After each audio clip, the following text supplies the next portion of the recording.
Liberalisation, privatisation और globalisation 1991 के reforms वो तो सभी ने पढ़े हैं। लिबरलाइजेशन क्या होता है। अब ये नियो लिबरलाइजेशन क्या होता है कि आप विड्रॉ ऐसे नहीं कर सकते without forming a very good base. तो वो करते क्या है, वो या तो थोड़ा बहुत पैसा खुद का इकट्ठा करते हैं, थोड़ा बहुत पैसा सरकार से लेते हैं, and they try to survive on that और they try to improve on that. So now we will go to GS2 paper for polity and governance. So yes, aspirants, please throw some doubts on GS2 paper or governance. What is the problem with you, and how would you like to take this session forward? Yes.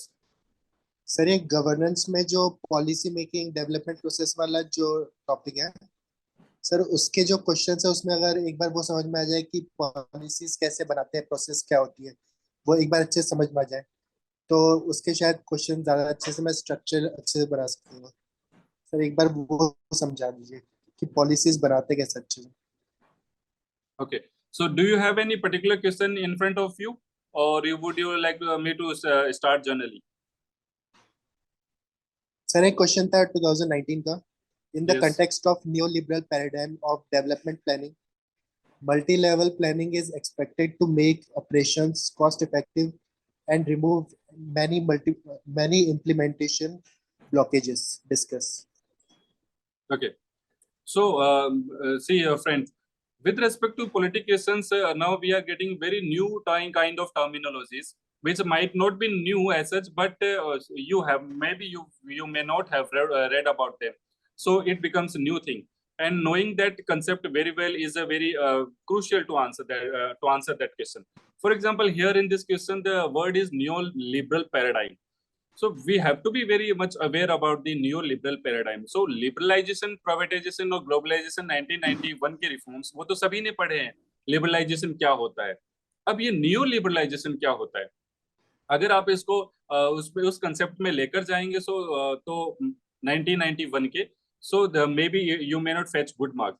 और फिर जब neo liberal paradigm आपको पता होगा, then you can go into the multi level planning, तभी आपका एक answer complete होगा। And these are the very tricky governance questions. तो उसमें आपको दिखना, आपके आंसर में दिखना चाहिए कि you are aware about governance thing.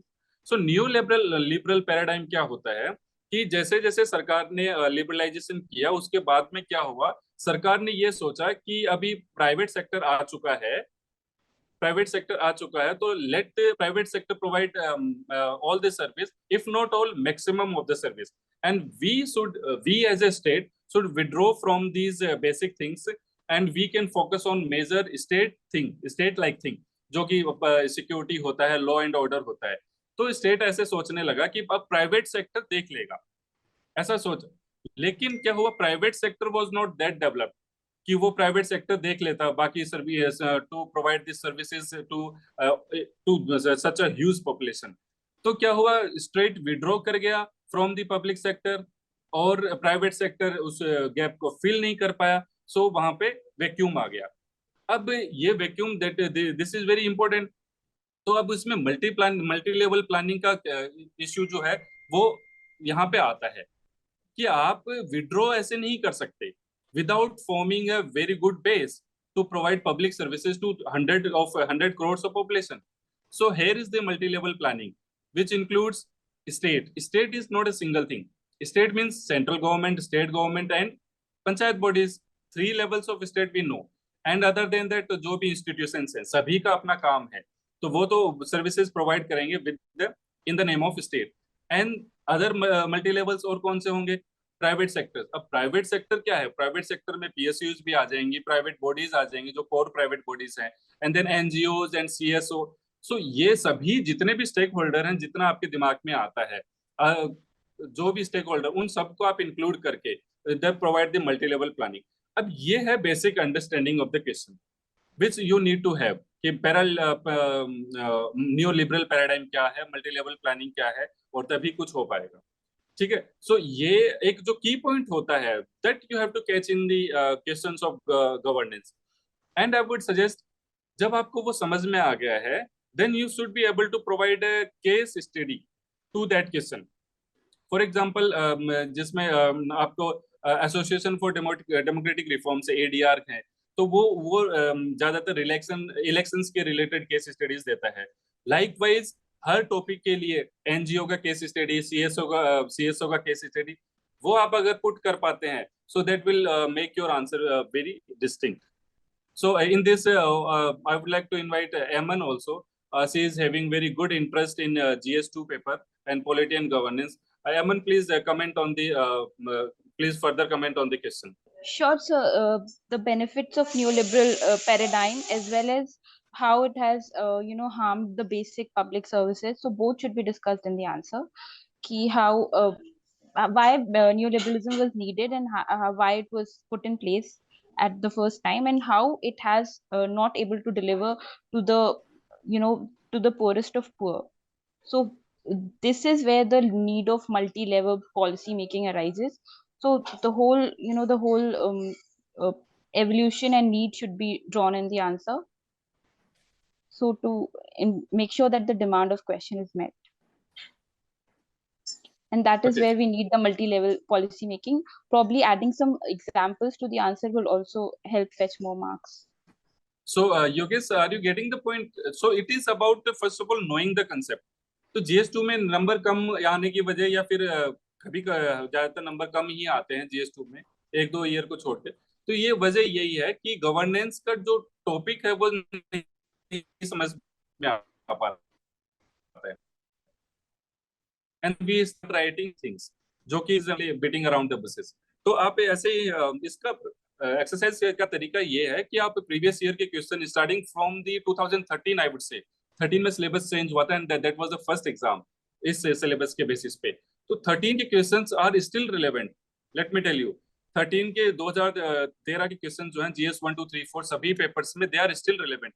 तो वो पेपर उसको प्रीवियस ईयर क्वेश्चंस पढ़िए and then make a note, और उन सभी का आप है ना, आप जितना आपके अवेलेबल नोट्स में है तो आप उसको रिवाइज कीजिए। अगर आपके अवेलेबल नोट्स में वो टॉपिक्स नहीं है, then go for the Google search, Wikipedia and all these websites of ADR down to a Better India. These websites, they will give you good content. So this is how you make the answer of these governance question. Next question, Yogesh, we can discuss Sir, the another question if I also. can add, sir. Yes.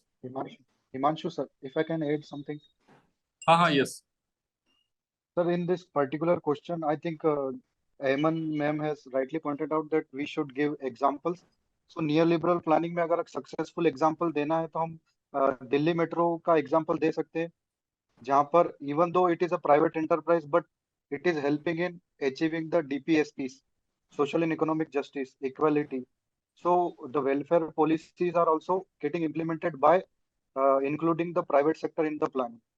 And multi level of planning इसमें हम जोशीमठ वाला example जोड़ सकते हैं कि for example अगर multi level of planning अगर include होगा, local bodies, state government and central government तीनों अगर इंक्लूड होगी at the ground level planning में, तो जोशीमठ जैसी जो प्रॉब्लम्स है उनको हम अच्छे से टैकल कर सकते हैं, क्योंकि पॉलिसी मेकिंग में ग्राउंड लेवल का जो इनपुट होता है वो काफी इंपॉर्टेंट होता है। And for that other part of dividing the topics into dividing the question into different topics, मैंने अभी जस्ट एक ग्रुप में एक शेयर किया है एक PDF, जिसके अंदर मैंने 8-9 टॉपिक जो GS2 सिलेबस के जो मेजर टॉपिक्स है उसमें मैंने ईयर वाइज क्वेश्चंस को डिवाइड कर दिया। तो अगर आप पॉलिसीज वाला स्पेसिफिक पार्ट उसके अंदर निकाल के देखेंगे तो पॉलिसीज के ऊपर पिछले 2013 से 22 तक के बीच में 18 क्वेश्चन पूछे गए।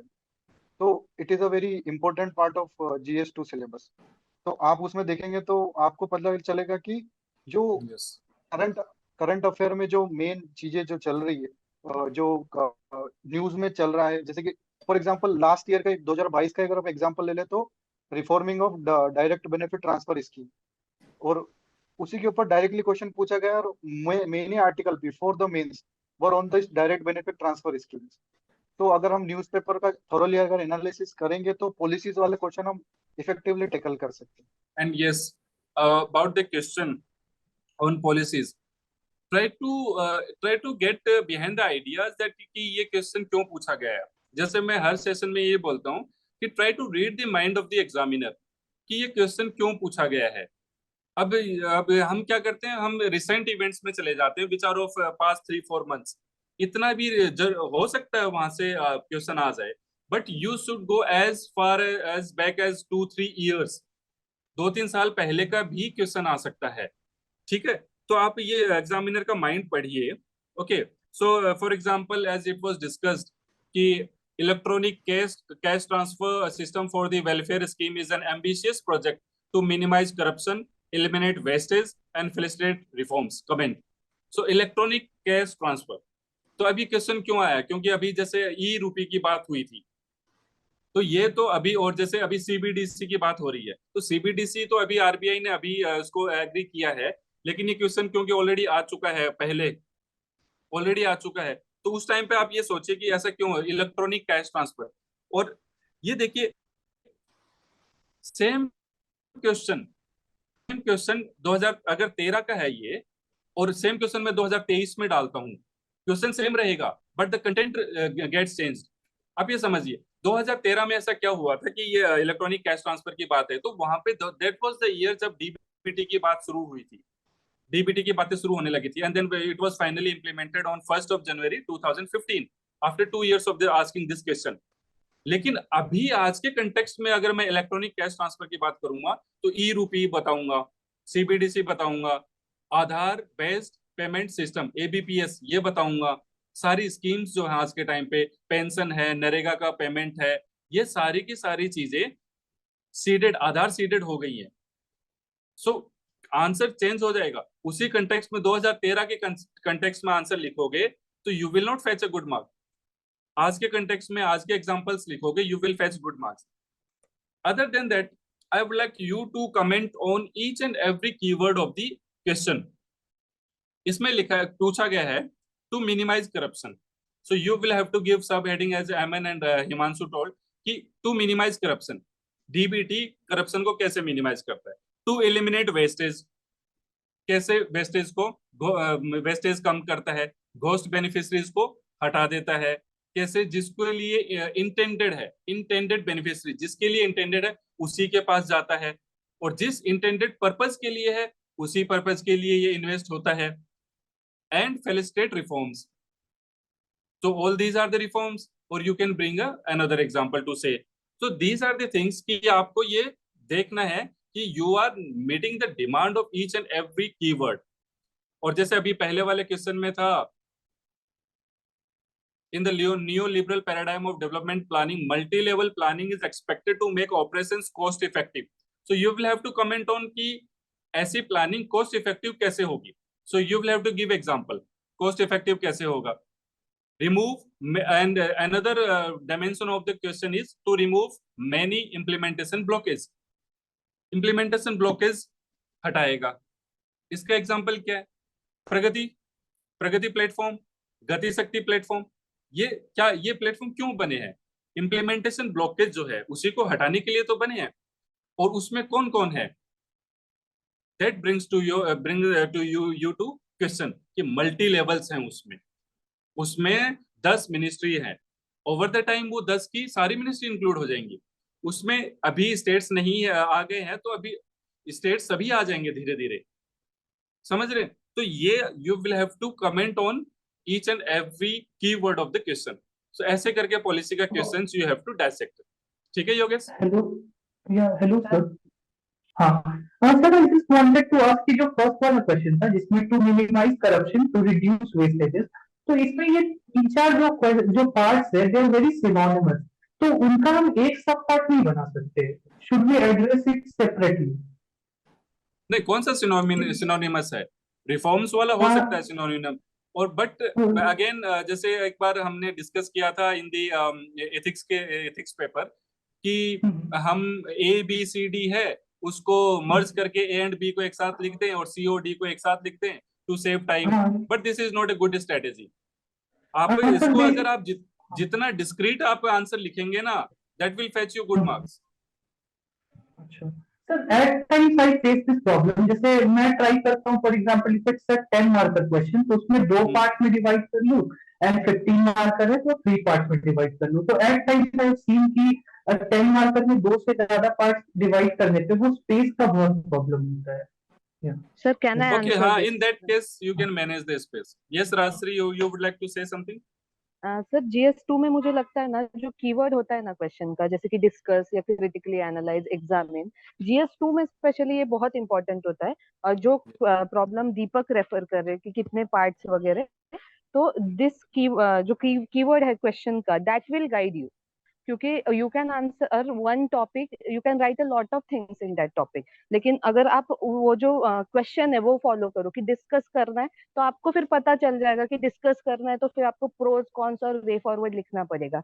क्रिटिकली डिस्कस करना है तो फिर आपको थोड़ा कॉन्स पे ज्यादा फोकस करना पड़ेगा। तो ये जो क्वेश्चन की डिमांड है ना, वो बहुत ज्यादा इंपॉर्टेंट हो जाती है, स्पेशली GS2 में, बिकॉज GS2 में जो टॉपिक्स है वो बहुत जेनरिक है। अगर चाइल्ड पे क्वेश्चन पूछा, चिल्ड्रन पे क्वेश्चन पूछा गया है ना, तो फिर you can write a lot of things, but if you try to follow the demand of the question, then making sub parts becomes very easy. Yes. जैसे कि पिछले बार क्वेश्चन था कि चिल्ड्रन पे कुछ क्वेश्चन था कि कुछ जो राइट टू एजुकेशन पे था कि वो सही से सोशली उसका इफेक्ट कम दिख रहा है, तो फिर आपको सोशल एस्पेक्ट पे ज्यादा, उसके टेक्निकल, वो जो राइट टू एजुकेशन एक्ट है उसके टेक्निकल एस्पेक्ट्स पे तो आपको नहीं फोकस करना है। तो ये आपको क्वेश्चन की डिमांड से समझ जाएगा कि यू हैव टू, फिर आपको सोशली बताना है कि कहाँ कहाँ लैगिंग हो रही है, रीजनल डिस्पैरिटीज है, जेंडर वाइज डिस्पैरिटीज है, ये सब आप लिख सकते हो। तो it's not about making parts, that doesn't, वहां पे उसका रेलेवेंस बहुत कम हो जाता है फिर। और GS2 का इन जनरल भी ऐसा है ना कि बहुत फिक्स टॉपिक्स है और हर साल क्वेश्चंस आते हैं और घुमा, मतलब क्वेश्चन की लाइन अलग होती है लेकिन घुमा फिरा के उन्हीं टॉपिक्स पे क्वेश्चन आते हैं। जैसे वल्नरेबल सेक्शंस हो गया, तो पिछले साल डिसेबल्ड आया और चिल्ड्रन आया, इस साल में भी ट्राइब्स आ जाए या शेड्यूल कास्ट आ जाए, और Yes. इसके लिए आपके पास सिर्फ कुछ पॉइंटर्स तैयार होने चाहिए कि हर सेक्शन की प्रॉब्लम्स क्या है, उनके लिए गवर्नमेंट स्कीम्स क्या है, और वो इम्प्लीमेंटेशन में प्रॉब्लम क्या है और आगे क्या कर सकते हैं। और एक दो एग्जांपल्स, जैसे कि गरिमा लोहिया मैम ने बताया था कि उन्होंने जो डिसेबल्ड वाला क्वेश्चन था, तो उसमें वो आंसर के स्टार्टिंग में ही एक एग्जांपल दे दिया उन्होंने कि कैसे किसी ऑफिसर को एयरपोर्ट पे रोका गया फॉर बीइंग डिसेबल्ड और उनको प्रोस्थेटिक लेग निकालना बोला। So she wrote that as her introduction. So this makes her answer very, very unique, right? So if you prepare such examples, intros and conclusions beforehand, तो फिर question की demand के साथ खेलना बहुत इजी हो जाता है। So as we discussed, if you remember the very first lecture on, we took on orientation of how this session or these sessions would go. आप वो पहला वीडियो देखें तो आप देखेंगे कि सभी मेंटर्स ने इस चीज पर डिस्कशन किया था that we should have one ready example and one ready case study with respect to each and every point of syllabus. NGO का एक example case study, civil societies का एक, प्रेशर ग्रुप्स का एक, पॉवर्टी एंड हंगर का एक, disabled के लिए एक, ट्राइबल्स के लिए, सभी के लिए एक example if you have ready ना। सो जैसे जैसे राजश्री ने मेंशन किया, if you have that example already made up in your mind with respect to disabled persons, then you will directly hit in the introduction itself. Introduction ही attractive होगा तो आप examiner समझ जाएगा that you have catch the demand of the question. ठीक है yes sir. And sir GS2 में ये भी है कि बहुत ज्यादा करंट ओरिएंटेड, मतलब क्वेश्चन जेनरिक दिखेगा Yes. लेकिन करंट ओरिएंटेड। जैसे कि गवर्नर के पावर्स को लेके पिछले साल बहुत न्यूज थी, but they did not ask about breach of powers, they asked what are the legislative powers of governor. तो इट इज जस्ट कि हम ऑलरेडी प्रिपेयर्ड होते हैं, हमारे पास कंटेंट होता है, लेकिन क्वेश्चन देख के डर जाते हैं। तो GS2 में यही है कि आप Yes. वही कंटेंट डालो, बस थोड़ा ट्विस्ट करो अकॉर्डिंग टू क्या पूछा है कि लेजिस्लेटिव पावर्स पूछे हैं तो वो लिख दो। इट्स नॉट अबाउट कि दे आर यूजिंग और मिस यूजिंग इट। सर एक क्वेश्चन है या सर, किसी कोई कोई क्वेश्चन में दो कीवर्ड्स रहते हैं या फिर उससे ज्यादा कभी कभी कीवर्ड्स रहते हैं, तो उसमें किस कीवर्ड से हम लोग इंट्रोड्यूस करें? जैसे क्वेश्चन नंबर 7 है, इसमें ही ये जो सर ने भेजा था, micro finance as an anti poverty vaccine, इसमें माइक्रो फाइनेंस से स्टार्ट करना चाहिए या फिर सेल्फ हेल्प ग्रुप से स्टार्ट करना चाहिए? Okay, for a full audience, I would like to read the question.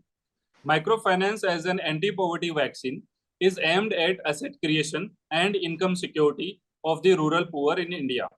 Evaluate the role of self-help groups in achieving the twin objectives along with empowering women in rural India. So yes, Yogesh is very much right that there are too many keywords into this. One is microfinance. Second, you can take it as anti-poverty vaccine.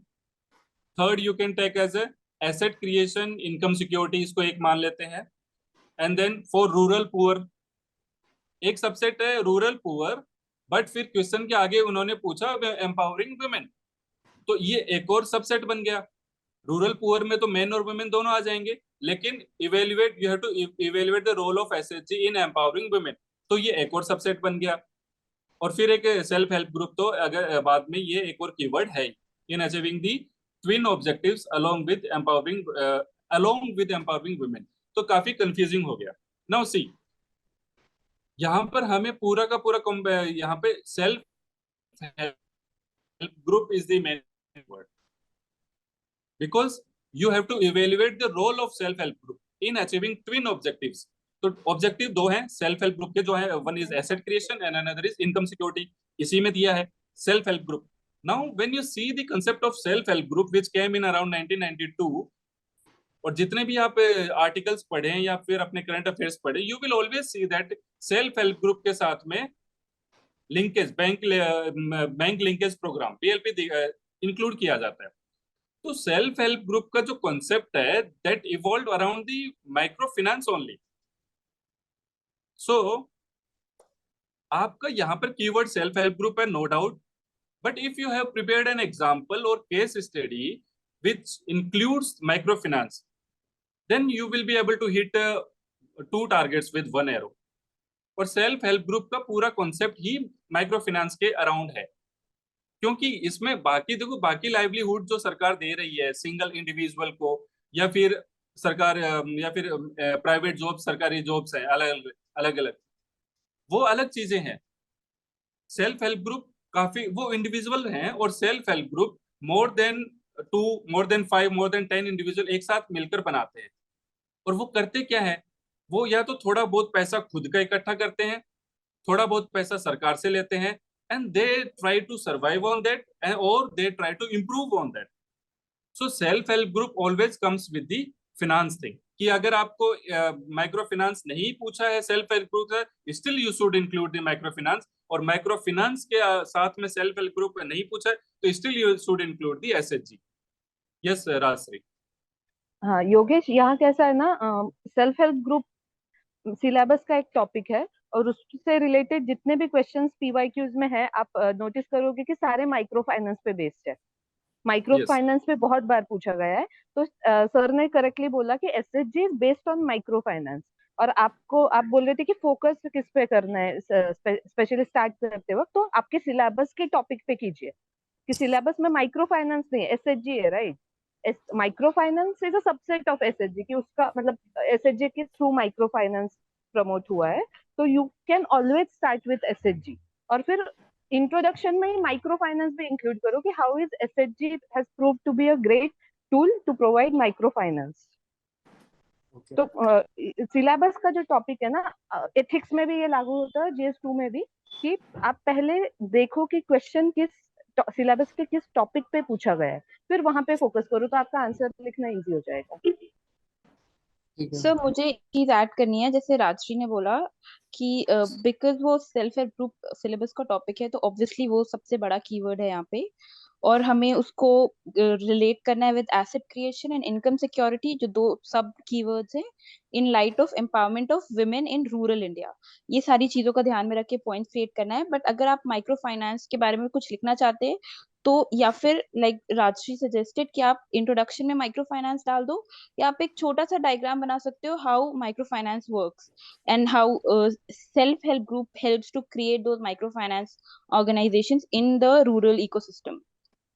तो एक छोटा सा diagram would help, आपको भी help करेगा इन generating more points in the paper, and और would फिर B ऐसे मोर भी कर प्रेजेंटेबल आल्सो. ऐसे भी कर सकते हैं कि एसेट क्रिएशन के बारे में Asset बात करते करते ही उसे वुमेन एम्पावरमेंट से लिंक कर दो, सो दैट हाँ. अलग से पॉइंट्स नहीं बनाने पड़ेंगे आपको. या इनकम सिक्योरिटी विमेन के लिए सब around 80% of एसएचजीज are all women एसएचजीज, right, in India. तो वो विमेन एम्पावरमेंट से ही रिलेटेड है, तो तो वो दोनों टॉपिक को आप women empowerment से relate कर दो, एक फ्लो चार्ट बना दो, तो एग्जामिनर के लिए भी समझना इजी हो जाएगा कि you know the topic well. So I hope we were able to clear some doubts regarding the policy questions of GS2. And in next sessions also we can take a GS2 governance. There is no problem.